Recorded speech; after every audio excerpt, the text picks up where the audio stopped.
Good morning, ladies and gentlemen.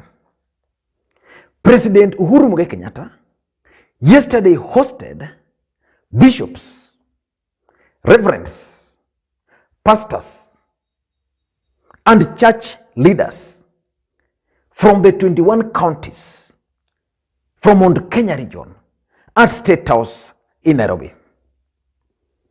That meeting, in my view, is significant politically speaking. It shows that the president is actually determined to lock out his deputy from the larger Mount Kenya region. We all know that William Ruto effectively used the church from the mountain to penetrate and to entrench himself in the region. So the president is actually moving in to try and thwart all his efforts. And the meeting is significant because it's coming at a time after President Uhuru Kenyatta had actually met with 3,000 elders from the mountain. And the elders agreed to support Raila Odinga. The meeting is also coming after President Uhuru Kenyatta had actually met with 5,000 youths from the entire Mount Kenya region at State House. The youths also agreed to support Raila Odinga. That meeting also is coming at a time after President Uhuru Kenyatta had met with the Akurino leadership, and the Akurino also affirmed that they will stand with President Uhuru Kenyatta. And remember, prior to all those meetings, President Uhuru Kenyatta had hosted the entire Mount Kenya leadership, those who are supporting his bid, to a meeting at Sagana 1 and Sagana 2. So in this video today, I want us to look at the objectives of this particular meeting, because for me, it's very interesting. But before we go into all those details, in case you're watching this channel for the first time, I want you to take a second or two, click that subscribe button so that next time we produce a video like this, YouTube will automatically notify you. And to the subscribers, I want to continue to thank you guys for your continued support. Without that support, this channel cannot be where it is. Now, Raila Odinga will lead the Azimio brigades to a major rally at Bukungu Stadium later today. I'm planning to attend that meeting. And of course, I had planned to go home, but some of the secretariat members, Raila Odinga Presidential Campaign Secretariat, have asked me to just go there and watch. So I might go. And William Ruto is also continuing with his series of political activities in the country. So the question I want to pose to you guys: why do you think President Uhuru Kenyatta met with the I think there are over 3,000 church leaders from the mountain at State House? Remember, William Ruto had a clear game plan with the church, especially from the mountain. Because there was a point in time in this country when William Ruto would host or would hold close to 3 or 4 Harambes in a single day in the mountain. And because of that, he became so close to the people of the mountain. And that's how he managed to outwit President Uhuru Kenyatta at that particular time. But again, in politics, timing is key. Is it possible that President Uhuru Kenyatta's timing now is the best? William Ruto chose the church for several reasons by that time. The first reason why William Ruto opted to use the church in the mountain, number one, was the early campaigns. You know, President Uhuru Kenyatta was very clear that he was not comfortable with his deputy going out for early campaigns. So what the deputy president did then was to design a campaign strategy, but under the church. So he would place calls here and there. He would be invited to a church in Muranga and another church function in Meru. He would attend. And you know, you can't tell somebody not to attend church. So the deputy president would attend those church functions, and then he would be given a chance to speak and would play politics. But then you couldn't pin him because he would tell you that for him, he was just going to church as an ordinary person. So the early campaigns is one of the things which made Ruto start going to church in the mountain, because he didn't want that early campaigns to come. He was hiding it. He was hiding behind the church to campaign. Number two, the church in this country, if you remember the people like Monge or Kolo and the rest, Timothy Njoya, the church in this country for a long time used to be the voice of the voiceless. So they would speak against the voices within the society. By the time William Ruto was going to churches in the mountain, he had been branded as the most corrupt individual in the country. I remember that by that time, there was even an opinion poll which was conducted, and William Ruto emerged as the most corrupt individual in the country. And remember, even in Google, if you had typed who is the most corrupt individual in Kenya, the search results would actually be William Ruto. So William Ruto, also people were questioning his sources of wealth and the rest. He had not managed to really entrench himself and defend himself. So the church would have been the main voice talking about corruption. So when he started going to the church and doing all those things, he muzzled the church and the church could not talk. So that was his strategy. The third strategy why he opted for church, in my view by that time, was the church structure. You know, if you take Catholic Church, for example, it has structures from top to bottom. And you go to Akorino, the same. You go to these other churches, and there are so many indigenous churches with the structures up to the bottom. So William Ruto chose church because of that structure.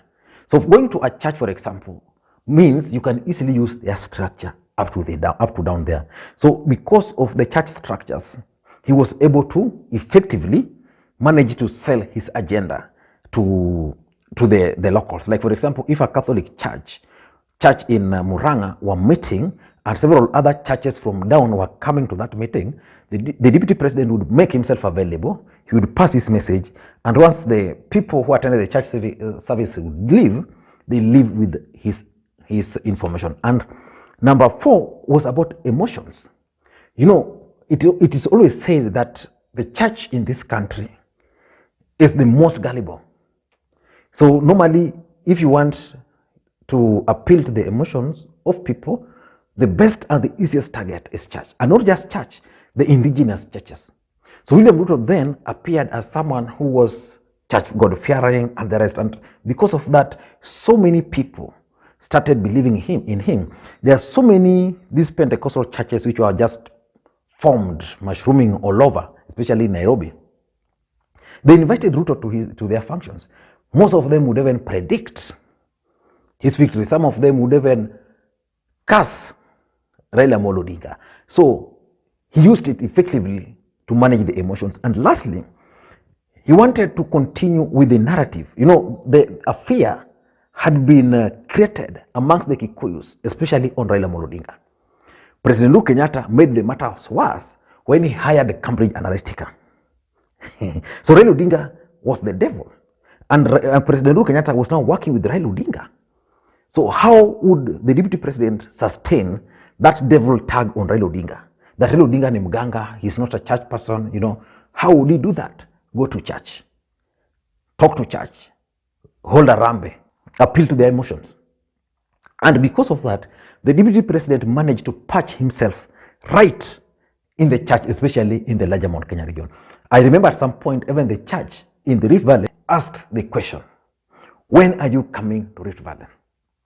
So the meeting yesterday by President Uhuru Kenyatta, in my view, was meant to achieve the following objectives. Number 1 was to respond to William Ruto. William Ruto met with the elders from the Kikuyu Nation. And during that meeting, he was recorded. And the deputy president had used that to his advantage. That it's him who helped President Uhuru Kenyatta. So the president wanted an avenue to respond to William Ruto. And you remember that the president actually used that occasion to respond to the DP. In his response, he claimed that if the DP had slapped this side, he would have turned this other side. How would you interpret that? He also explained that it's true that he was willing to go to Gatundu. And in case he was willing to go to Gatundu, why would someone now insist that he wanted the BBI to extend his term? And if you listen to the president closely, the president is actually suggesting that for him, he was not power hungry. The only person who was power hungry was none other than the deputy president, because for him, he saw power and lives of people as if power was not that important. that if him being the president of the Republic of Kenya would mean people dying, then would rather not be the president. So that was his response. So he wanted to use the church to respond to William Ruto, because Ruto used the elders. Number two, I also tend to think that President Uhuru Kenyatta is effectively now using the church to mobilize support for Raila Odinga. And one church elder there, made reference that, very funny reference in the Bible. And in that reference, he was suggesting that the Kikuyu will support President Uhuru Kenyatta first, and then question later. So William Ruto had actually used these church members and leaders. Now the president is coming at this time, and now they are saying they are going to support Raila Odinga. In my view, that was one of the things President Uhuru Kenyatta wanted to do. And for those who've been following this channel, I've always opined that President Uhuru Kenyatta understands the voting patterns of the mountain. He knows where the votes are. So if he wants to get certain votes, he targeted the Akorino. The population of Akorino in Kikuyu Nation is not that, it's known. Then he wanted the real votes, went for the elders who understand. He wanted the youths, appealed to them.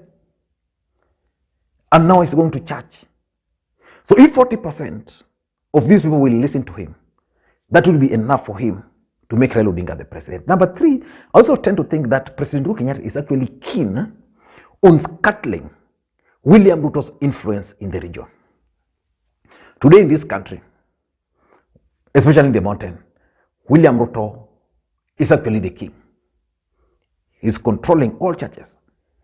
President Uhuru Kenyatta has effectively kicked him out of Akorino. He tried penetrating Akorino. The president told him no. Today in this country, the elders in the mountain are split. And now, again going to the church. So basically means he's trying to reduce William Ruto's influence by explaining himself, having one-on-one meeting with the target groups. And number four, in my view, I think President Uhuru Kenyatta is reactivating his 2013 and 2017 networks. Someone was telling me that Uhuru Kenyatta had serious grassroots network, to an extent that if the president wanted to meet the mountain today, especially the youth, the elders and the rest, he would just text a message.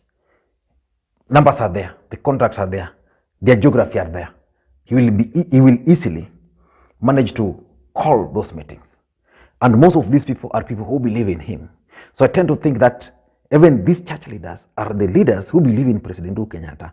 And now the president is actually using them, reactivating that network, and then will be transferring that network to Raila Odinga. And lastly, I also tend to think that he's keen on eroding the gains which William Ruto had actually made in the church.